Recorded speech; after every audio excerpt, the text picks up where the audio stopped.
Balik lagi di Mancing TV.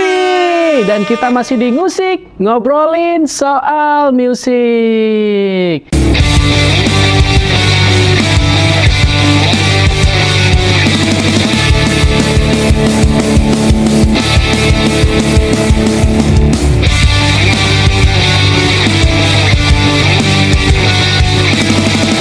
Musik, ngobrolin soal musik. Masih sama gua tentunya, dan gimana kabar kalian hari ini? Yes, musik kali ini kita akan balik lagi ngebahas tentang sejarah-sejarah musik, terutama suatu genre aliran musik itu tersebut. Ya, sesuai dengan judul thumbnail yang udah lu lihat. Jadi hari ini gua bakal ngebahas tentang sejarah musik popang.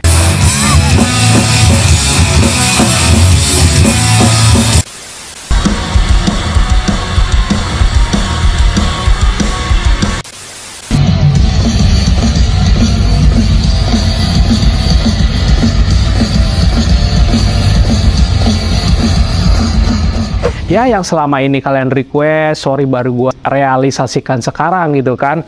Soalnya emang popang itu gue bilang genre yang umum untuk di Indonesia, untuk bisa sedikit disimak dibandingin genre-genre musik yang lain gitu kan. Walaupun memang banyak juga kayak di luar genre itu yang lebih keren dan lebih berbobot daripada popang, gue bilang. Tapi ya, untuk pembahasan kita kali ini semoga bisa menarik, dan bila baru yang bergabung di channel ini, jangan lupa selalu dukung channel ini dengan cara lu like, komen, lu subscribe, bahkan kalau bisa lu share, kasih tau teman-teman lu supaya buat nonton, supaya bisa channel ini buat maju juga gitu kan. Dan kita langsung ke pembahasannya gitu kan. Ya, yang udah banyak ditahu, popang, siapa sih yang gak kenal popang? Genre yang gue bilang bisa diterima di kalangan banyak orang dibanding genre metal, metalcore dan segala macam gitu kan. Soalnya basically mereka ini memang pop, hanya dibalut dengan sedikit genre yang lain di luar pop. Contohnya kayak irama musik yang mengentak kayak popang gitu kan, atau musik pangnya sendiri. Gue akan bahas sedikit ya. Popang adalah genre musik rock yang menggabungkan tekstur dan tempo cepat punk rock dengan melodi dan progresi chord power pop. Power pop itu sendiri genre aliran gitu kan. Ini didefinisikan karena penekanannya pada lagu pop tradisional dan tema remaja dan anti pinggiran kota. Dan dibedakan dari genre varian punk lainnya dengan menggambar lebih banyak dari punk rock tahun 1960-an.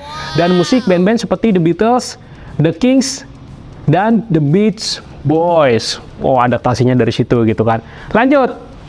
Popang telah berkembang sepanjang sejarahnya, menyerap unsur-unsur dari New Wave, college rock, ska, rap, emo, dan boyband. Oh, boyband masuk juga. Lanjut. Dan kadang-kadang dipandang secara bergantian dengan power pop dan skate punk. Ya, memang agak-agak mirip sih sama skate punk gitu. Lanjut ya. Genre ini muncul pada akhir 1970-an dengan grup-grup seperti The Ramones, The Undertones, Buzzcocks, Bad Religions, Descendants. Udah gitu, dan diikuti pada tahun 1980-an dan awal 90-an oleh sejumlah band yang menandatangani kontrak dengan Lookout. Itu adalah kayak branding rekaman di zaman dulu, itu Lookout namanya. Lanjut ya, rekaman tersebut Scratching Weasel, Queers, dan Mr. T Experience pada pertengahan hingga tahun 90-an. Genre ini mengalami peningkatan popularitas besar-besaran dengan meluas dengan band-band seperti Green Day, Blink-182, The Offspring. Udah gitu, genre ini selanjutnya dipopulerkan oleh Warped Tour. Oke, karena band-band besar ini terlahir dari Warped Tour. Itu production dari Fans kalau nggak salah. Lanjut ya. Kesuksesan popang berlanjut di awal 2000-an dengan artis seperti Avril Lavigne, Sum 41, Gus Charlotte, dan Nivon Glory. Band idola gue semua gitu kan. Oke, lanjut ya. Berikutnya adalah proses kelahiran popang di tahun 1978. 1978, punk tengah didera krisis identitas. Udah gitu Januari tahun itu Sex Pistols bubar bubar jalan justru saat menjalani tur di Amerika Serikat. Meninggalkan punk berjalan tanpa nahkoda. Penggemar musik mainstream Amerika Serikat gagal melihat daya tarik punk saat meledak tahun 77. Meski label yang menaungi The Clash, Ramones, dan Sex Pistols memasarkan gacoan mereka habis-habisan. Di Inggris sendiri, punk menjamur di luar skena underground. Oh, jadi dari sini udah mulai masuk di skena underground tahun 77. Lanjut.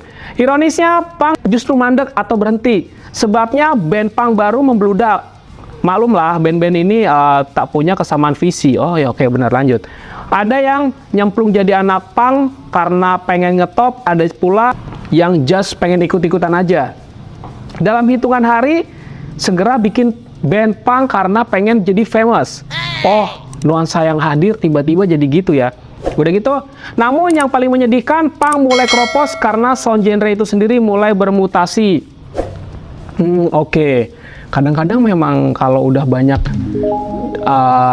beda prinsip, beda paham, mereka emang bermutasi musiknya gitu kan. Ya itulah keindahan bermusik. Lanjut ya.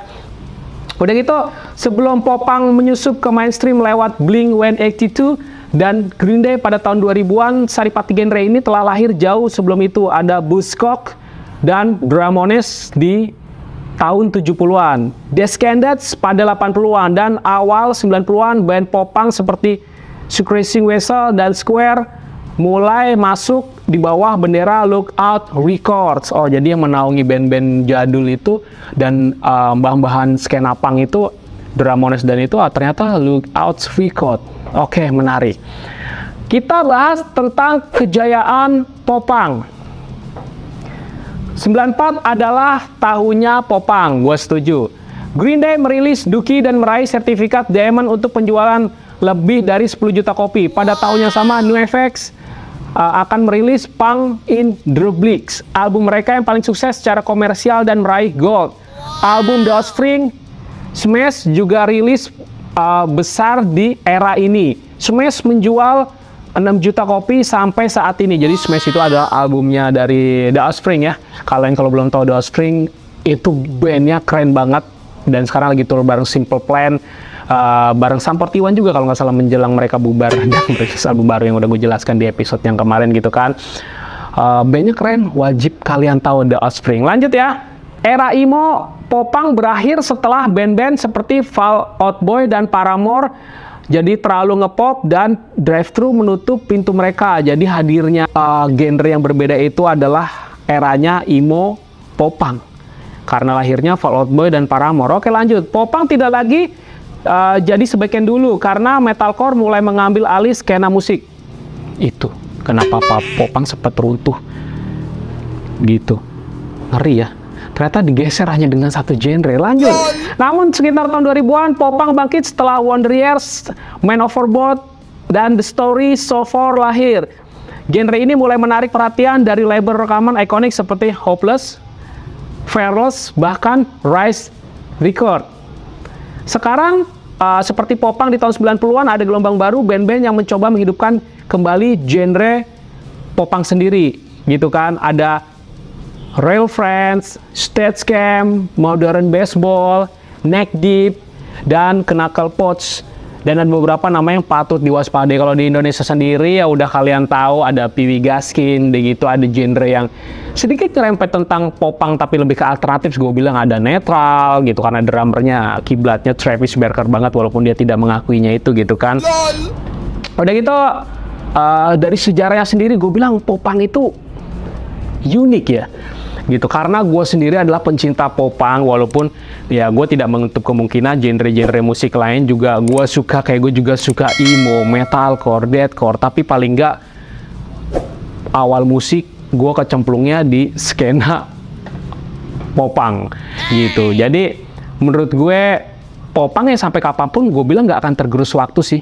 Kalau yang setuju sama gue tulis di kolom komentar ya, soalnya gimana ya, popang itu genre yang menarik menurut gue. Jadi kadang-kadang bisa dimasukin juga kalau kayak sekarang ada genre popang hardcore gitu kan, band-band dari luar negeri udah banyak juga yang mengusung musik IC core gitu kayak Newfound Glory. Gue bilang soundnya Chad Gilbert itu hardcore banget tapi nuansanya tetap popang gitu. Udah gitu For You Strong popang hardcore karena mereka mengadaptasi sound metalcore dimasukkan dengan musik popang gitu, jadinya popang hardcore gitu. Keren banget. Di Bali juga ada band-band keren yang gue bilang King of Panda dan segala macam mengusung musik-musik popang hardcore gitu kan. Jadi popang tuh bisa dimasukkan genre-genre berbeda yang lebih komplit gue bilang. Jadi kaliannya menutup mata tentang popang, terserah. Intinya di sini gue menyampaikan sejarah popang seperti apa, genre seperti apa gitu kan. Just informasi aja.